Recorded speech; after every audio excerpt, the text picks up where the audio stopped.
So I felt called to tell you all a little bit about my journey with cancer.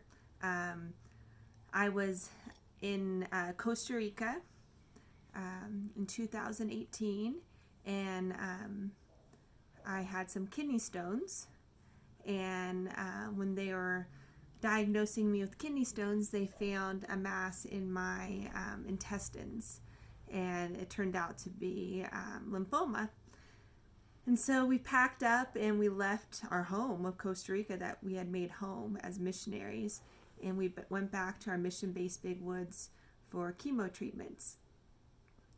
But it was the most difficult time of my life. It felt like I was slowly stripped of everything that I thought was important. I remember when John Geerling, he was our community leader in Costa Rica, and he told me to stop drinking coffee for my kidney stones. And so I gave up coffee. I found out I had cancer, and I gave up all sugar. And slowly God purified me. He took away all the things that were distracting me from my family and from him. I remember I ended up with neutropenic fever, and I was separated from my kids for a week. And that felt like the hardest time to be separated from them. But it was the beginning of my journey to realize that I'd even placed them as an idol. I placed my family as an idol, and made me focus on who really mattered. And eventually I ended up having 4 bouts of pneumonia.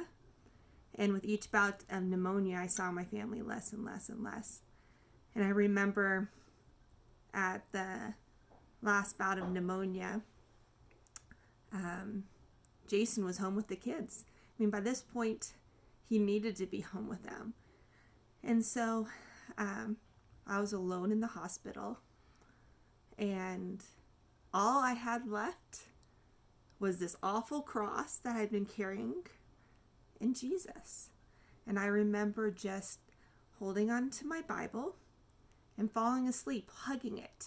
Like, this is the closest I can get to physically touching Christ right now, is by holding his word. And I think as a family as well, we thrived so much on community, on our kids with their friends and us, meeting people, that was also a time where we had to quarantine ourselves again for 3 months. Several months at a time, in living in the Big Woods community. That was difficult, and it helped us to learn to be together as a family. And remember what was important was each other. And me having to watch the kids for several days at a time even helped me to learn how to be a father. Something that I honestly had never done for multiple days at a time in my working life. And the reason we're doing this is it reminded us a lot of today's reading, where we hear the story of the raising of Lazarus. And the reason it's linked in here is that if you read through all the Gospels, no one who ever followed Jesus lived their lives the same after they met him. James and Peter dropped their nets. Matthew left his post. Zacchaeus gave up all of his riches. And even one of our favorite examples is St. Thomas, who had this childlike exclamation in today's gospel, "Let us go to die with him." None of the apostles would even do that. And so today we hear about Lazarus, who, would appear that he didn't play a part in the story, right? He was just raised from the dead. He didn't do anything, right? But it is also said that he was forever changed by his journey to hell and then being saved by Jesus. According to traditions, Lazarus, in most all Christian traditions, became a bishop somewhere in the world. We don't know exactly where. He was obviously persecuted for being a Christian. And one of the most interesting stories is that according to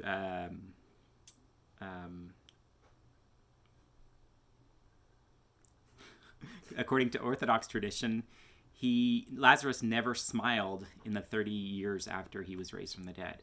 And the reason he never smiled is because he was worried by the sight of unredeemed souls that he had seen in his 4-day stay in hell. And so he could not walk on the earth and see people who did not follow Jesus Christ and smile. He couldn't be happy about that. And so he was forever changed.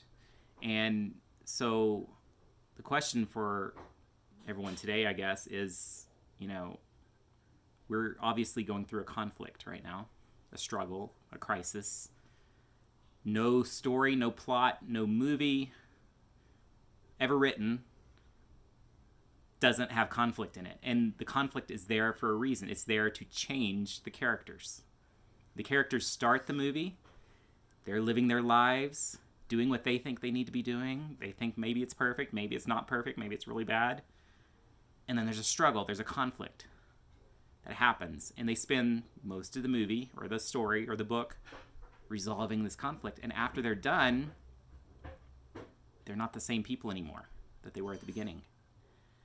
And so in this case, we are all, maybe you feel like you're in hell right now. Or I was thinking we are all in a tomb. We're all in our tomb. Stuck inside or stuck wherever you are. You are in the tomb. And when Jesus says, come out of that tomb, are you going to be the same person you were when you went into the tomb? Or are you going to be changed? And I can tell you from our cancer journey that we are forever changed. Life is so short. So fragile. Things like coffee don't matter. Things like chocolate, they don't matter. Ultimately, what matters is our relationship with Christ and our relationship with our brothers and sisters and our relationship with our kids. What are you doing during this time to grow that relationship with those that are in the tomb with you? One of the things that we learned, or that we found when we did our journey in the bus last year, is that it seemed like a lot of the world struggles with time, with the poverty of time. There's not enough time to do everything, right? There's not enough, and usually the ones who suffer the most are our families. Our families are always the bottom of the list, right? We spend 30 minutes a day maybe with our families every day.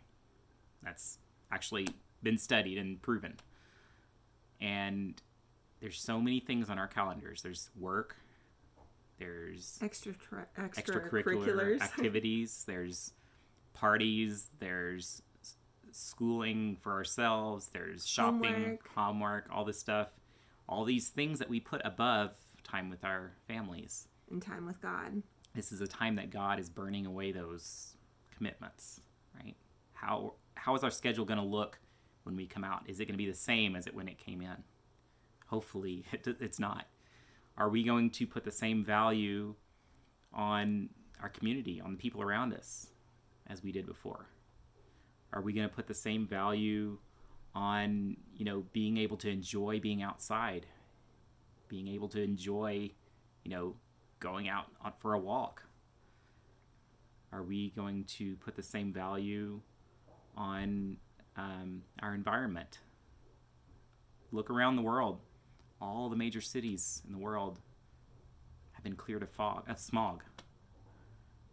The skies are blue. The birds are chirping. The Lord is cleaning the earth. Are we going to go back and do the things that we were doing before? And so with that, I guess for us, we're still challenging ourselves and figuring out how is the Lord working on us in this time. It's very different from what we want to be doing. Mm-hmm. But you have to also figure out and pray and ask the Lord, what is he doing? What is he burning out of your life? How are you going to come out of the tomb?